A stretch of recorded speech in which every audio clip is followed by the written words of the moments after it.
possible le conjoint aidant, avec évidemment pour le conjoint aidant quelque chose qui peut devenir assez difficile à vivre, avec effectivement quelqu'un qui colle et qui veut aller partout où je vais. Alors nous, on entend ça, c'est-à-dire effectivement, il veut aller partout où je vais. Quand je vais dans le jardin, il veut me suivre. Il veut pas que j'aille faire les courses toute seule, etc., etc. Voire même quelquefois, je peux même pas aller aux toilettes toute seule parce qu'il va me suivre jusque dans les toilettes, etc. Donc cette adhésivité qui témoigne effectivement de cette dépendance qui s'installe progressivement par rapport aux troubles que le malade peut avoir et qui va effectivement générer une gêne presque physique qui va s'installer de la part du conjoint. Autre phénomène qui peut se produire dans ces débuts de maladie et qui sont quelquefois assez étranges, c'est ce qu'on appelle les hallucinoses, où on a des patients qui, n'ayant plus la capacité de mémoriser des choses au présent, convoquent des souvenirs anciens pour les mettre au présent. Donc moi, j'ai dans des souvenirs très précis. Les premières fois que j'ai vu ça, c'était il y a bien longtemps, mais ça m'a marqué et je sers toujours ça comme exemple quand j'en parle. C'était une ancienne institutrice d'école qui, effectivement, dans le service où je travaillais, alors qu'elle n'était pas atteinte particulièrement de façon sévère, elle était en début de maladie, mettait régulièrement les chaises du service en forme de classe et faisait la classe à des enfants inexistants, mais de façon tout à fait réelle pour elle, tout à fait au présent et de façon tout à fait vivante et pratique. Avec une conséquence sur l'organisation du service, c'est qu'effectivement, les chaises sont dérangées, il y a une personne qui parle à des gens qui n'existent pas. Qu'est-ce qui se passe? Qu'est-ce qu'on fait de ce symptôme-là? Est-ce qu'on le tolère? Est-ce qu'on ne le tolère pas? Alors, l'inconvénient de la situation, évidemment, j'avais un autre cas, c'était pareil, un monsieur qui était chauffeur de bus auparavant et qui régulièrement mettait les chaises en forme de bus et conduisait son bus toute la journée. C'était pas très dérangeant si on accepte que les chaises soient bougées dans le lieu où on vit, mais on peut avoir ce phénomène-là de façon importante et de façon répétée. Donc en fait, c'est le malade qui vit au présent des souvenirs anciens et qui dit, par exemple, on peut voir ça assez régulièrement, il faut que j'aille chercher les enfants à l'école et qui vont éventuellement s'inquiéter. Si je ne pars pas, les enfants, il n'y a personne qui ira les chercher. Et ils sont vraiment dans cette dynamique-là, dans ce monde-là, au présent. Il faut que j'aille les chercher. Si j'y vais pas, ils vont se retrouver tout seuls, etc. Donc là, on est dans ce qu'on appelle l'hallucinose, c'est-à-dire réellement un souvenir ancien mis au présent et qui permet pour le malade d'habiter son présent. C'est-à-dire qu'à la fois, si on supprime ce symptôme, on génère de l'angoisse pour le patient, parce que le patient se retrouve sans présent. Et donc pour lui, c'est intolérable. C'est-à-dire que vous êtes obligé d'être quelque part en train de faire quelque chose. Mentalement, c'est pas possible d'être nulle part. Et donc cette convocation-là est pour le malade absolument nécessaire. C'est-à-dire qu'il a besoin d'être quelque part et de faire quelque chose. En même temps, ça génère des difficultés de comportement, d'ajustement par rapport au milieu réel dans lequel il se trouve. Et donc il faut essayer de trouver un espèce d'acceptation des choses autour de cette symptomatologie-là, de façon que ce soit vivable pour l'entourage, sans pour autant générer de l'angoisse chez le patient de façon trop importante.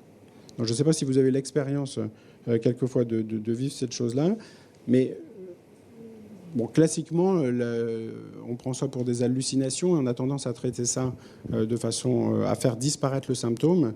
Mais là, c'est vraiment un péril de vouloir faire disparaître ce symptôme parce que le patient, en pratique et psychologiquement, en a vraiment besoin.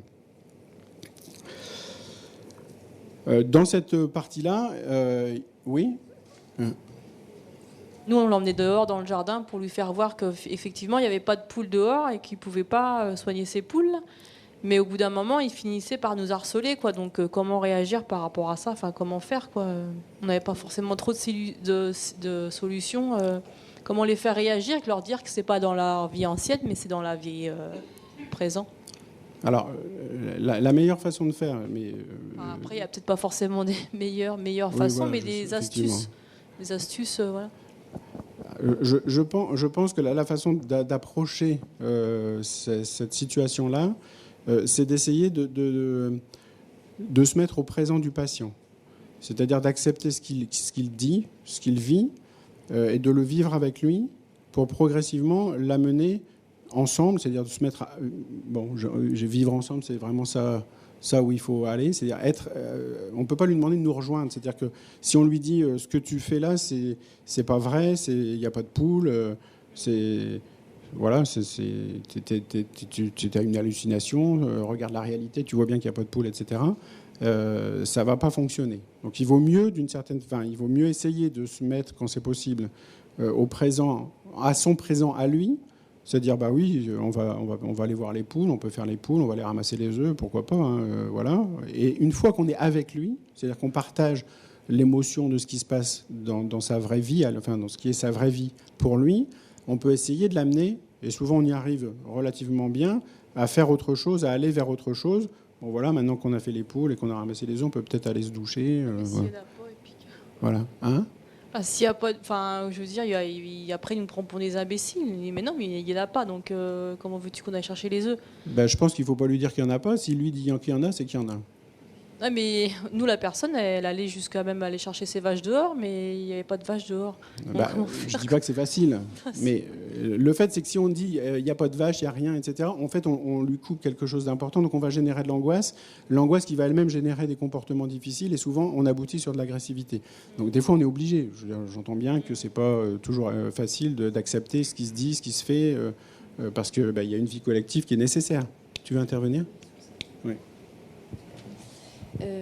Oui, pour reprendre par rapport à ce que vous dites, donc en complétant avec ce qu'Olivier a dit, on se met dans sa réalité à lui. Bon, si ça nous dérange, parce qu'effectivement, il n'y a pas de vache devant nous, il n'y a pas de poule ou je ne sais quoi, on peut lui dire, vas-y, je t'écoute ou je vous écoute, parlez-moi de vos poules, parlez-moi de vos vaches, elles sont comment, qu'est-ce qui se passe? Si en plus... on parle au présent. On est, nous, gênés de ce décalage-là parce qu'on se dit on est délirant, là. On peut aussi l'employer au passé en disant alors dites-moi, ces vaches, comment elles étaient? On peut utiliser cette façon de présenter les choses pour nous, quoi. Peut-être mieux vivre cette situation parce qu'à des fois, on perd pied. Hein. Et donc, de pouvoir en discuter avec lui. Et puis ensuite, donc, tout doucement, comme disait Olivier, une fois qu'on a abordé ce qui se passait, le vécu, peut-être certaines angoisses, des choses dont l'autre a envie de parler, de partager un instant avec lui, ça facilite vraiment un retour à la réalité, mais un certain retour à la réalité, quoi. Hein. Donc voilà. Voilà, vraiment, c'est essayer d'être dans son présent. Bon, moi, je pense que voilà quelqu'un, par exemple, qui cherche à sortir du service ou à sortir de la maison, il vous dit je vais aller chercher les enfants. Il vaut mieux dire effectivement les enfants, mais aujourd'hui c'est mercredi, il n'y a pas d'enfants, on ira demain. Enfin voilà. Et en tout cas, il faut être au présent du patient. Encore une fois, parce que pour lui, ce présent-là le protège de l'absence. Et donc, sans ça, il y a une angoisse absolument majeure qui s'installe rapidement. Donc c'est souvent, bon, j'insiste là-dessus parce que c'est souvent une faute, voilà, chacun. Mais on a tendance effectivement à vouloir ramener aux vraies réalités. La tendance naturelle, c'est celle-là, c'est de dire, c'est pas comme ça, la vraie vie c'est ça, regarde bien, etc. Et d'être dans quelque chose de l'apprentissage qui quand même génère souvent plus de problèmes que ça n'en résout. Ce qui va se passer aussi comme phénomène dans ces phases de début et un peu plus tard, c'est le désinvestissement social. Donc là aussi, j'ai dit tout à l'heure que les patients au début faisaient des efforts importants pour paraître dans des situations sociales acceptables. Petit à petit, l'énergie nécessaire pour paraître dans cette situation sociale va devenir excessive. Et donc le patient va progressivement refuser les situations sociales, c'est-à-dire les invitations, aller au restaurant, être marché en ville, etc. Ce qui va avoir pour conséquence directe et immédiate d'isoler les aidants, et en particulier le conjoint et les aidants directs. Et cet isolement-là est souvent vécu de façon terrible par l'entourage, qui effectivement ne se sent pas d'attaque, d'abandonner ou de laisser seul, ou ne peut pas le faire pour des raisons de sécurité, mais qui en même temps est privé, lui aussi, de fait, d'un environnement social, d'activité sociale. Donc tant que l'activité sociale est possible, au risque d'être confronté au jugement dont je parlais tout à l'heure de la part des proches qui vont amenuiser ou minimiser la maladie.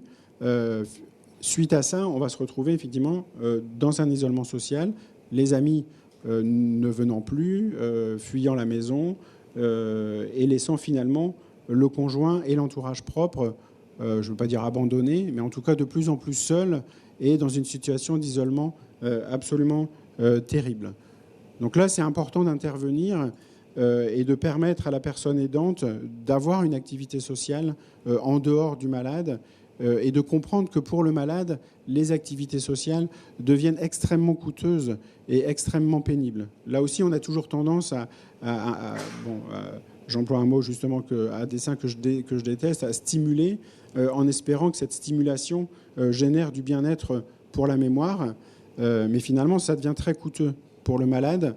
La confrontation sociale lui devient pénible, c'est souvent une atteinte à son ego, c'est des situations d'échec qui vont se répéter avec un risque de glisser sur une dépression pour le malade. Néanmoins, effectivement pour l'entourage, il est absolument nécessaire d'aménager des situations sociales. Ça veut dire lutter contre le sentiment de culpabilité qui va s'installer, mais si je l'abandonne, etc. Et donc cette espèce de besoin de protéger et d'être là tout le temps, mais qui petit à petit va générer un isolement absolument terrible. Et si l'on veut que la personne puisse durer, si l'on veut espérer que ça puisse bien se passer entre elle et le malade, il faut effectivement tenter de ménager des espaces sociaux importants sans pour autant y inclure le patient ou forcer le patient à se mettre dans une situation difficile. Pour le patient, c'est un coût majeur et le risque d'isolement et de blessure à l'ego devient très, très, très réel pour l'ensemble de l'entourage. Au-delà de la maladie d'Alzheimer, il y a d'autres manifestations qui peuvent apparaître, notamment dans les atteintes plus antérieures et qui peuvent être plus directement difficiles à vivre. Ça va être la déambulation et l'errance. Alors on dit souvent la fugue, le patient qui cherche à partir. Donc de la part du patient, c'est le besoin d'explorer l'espace.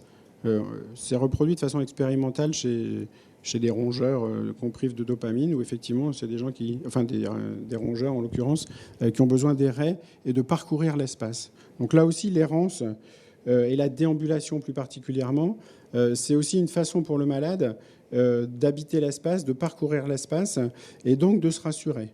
Et donc vouloir empêcher ça, c'est là aussi prendre le risque de générer une angoisse et une difficulté pour le malade qui peut être importante. Alors effectivement, si cette déambulation va jusqu'à l'épuisement et jusqu'à la marche perpétuelle à l'épuisement, il faut bien trouver une solution. Mais en même temps, vouloir systématiquement ou forcément empêcher cette déambulation, c'est prendre un risque là aussi pour le malade, parce que c'est un besoin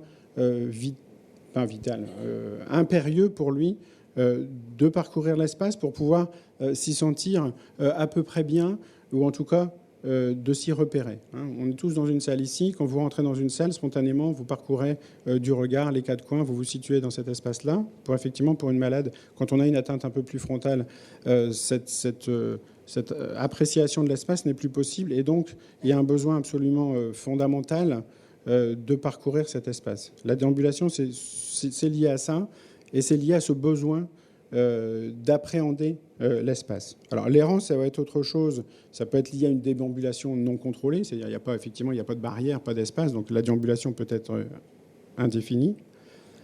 L'errance, c'est souvent autre chose. Alors, ça peut débuter par une déambulation, mais c'est plutôt l'idée, souvent, d'aller faire quelque chose. Là, c'est plutôt généré par un souvenir ancien ou un besoin. Bon, je me parlais tout à l'heure d'aller chercher les enfants à l'école. Effectivement, la personne sort de chez elle, elle va chercher ses enfants à l'école, et puis une fois dehors, à l'école, elle ne sait pas trop où elle est, donc elle parcourt les rues, et puis elle ne se retrouve pas dans les rues, donc effectivement, elle va avoir une errance, elle va circuler dans la ville pour faire quelque chose qu'elle ne retrouve pas. Donc c'est plus une recherche au départ d'une action à faire au présent, plutôt qu'une fugue, plutôt qu'une fuite, plutôt qu'un espèce d'échappement. C'est quelque chose qui est déclenché par une volonté de faire quelque chose et qui finalement, compte tenu des troubles d'orientation, etc., va se terminer sur une errance dans la ville, donc qui peut là aussi générer un risque important.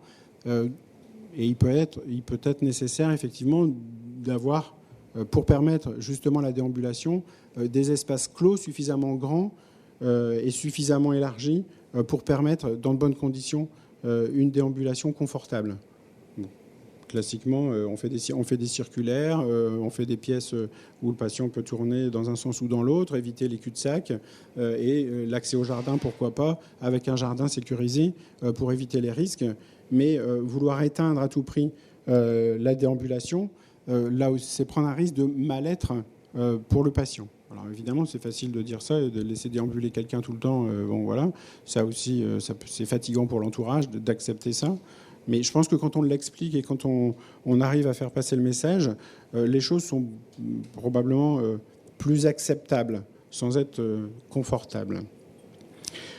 Sur des atteintes frontales, on a la désinhibition. Donc là, il y a un blocage complet. Les désinhibitions, vous imaginez bien qu'avoir son conjoint qui se déshabille dans la rue ou qui fait pipi sur le mur du voisin, c'est des choses particulièrement difficiles à vivre pour l'entourage.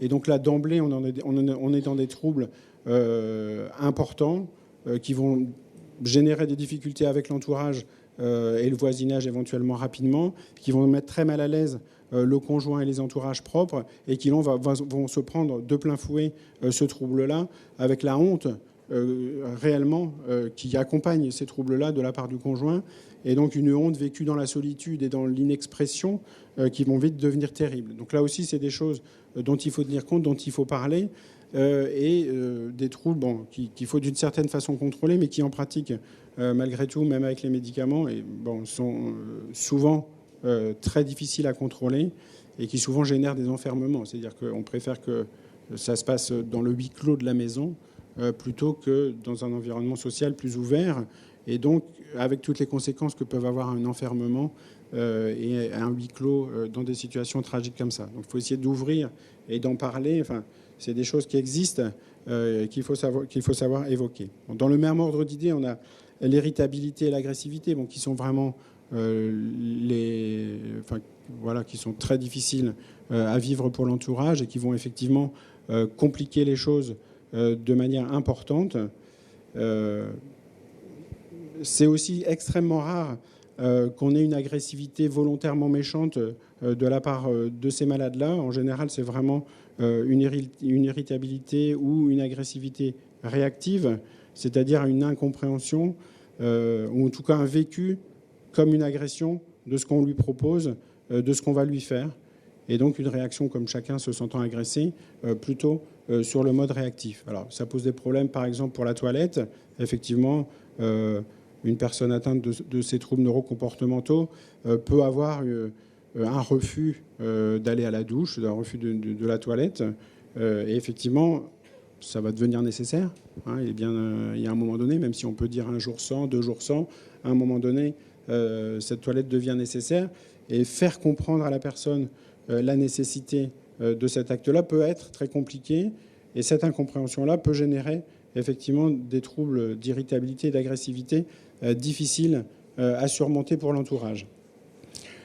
Là aussi, on peut s'aider de médicaments pour éteindre les symptômes, sauf qu'effectivement, en éteignant les symptômes, on va là aussi aggraver la maladie et aggraver de façon négative le vécu du malade.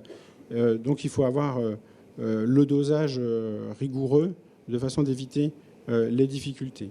Bon, là aussi, on peut s'en sortir avec beaucoup de patience, d'affectivité, de parole autour de tout ça, qui fait que quelquefois, les douches peuvent devenir possibles. Il n'y a pas de recette, effectivement.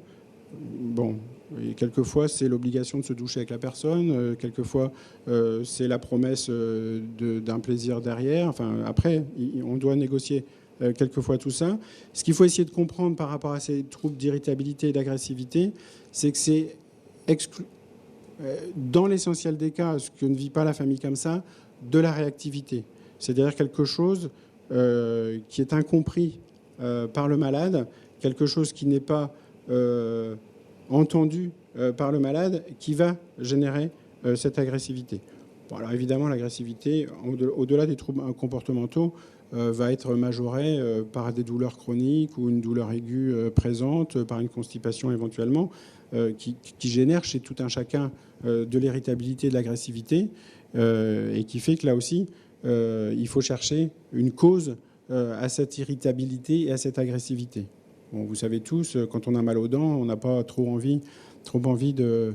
qu'on vienne nous embêter, nous parler de quelque chose, etc. On va réagir très rapidement, à la différence qu'on est capable de dire « j'ai mal aux dents, excuse-moi, là, ça ne va pas le faire. » Donc, t'arrêtes 2 secondes.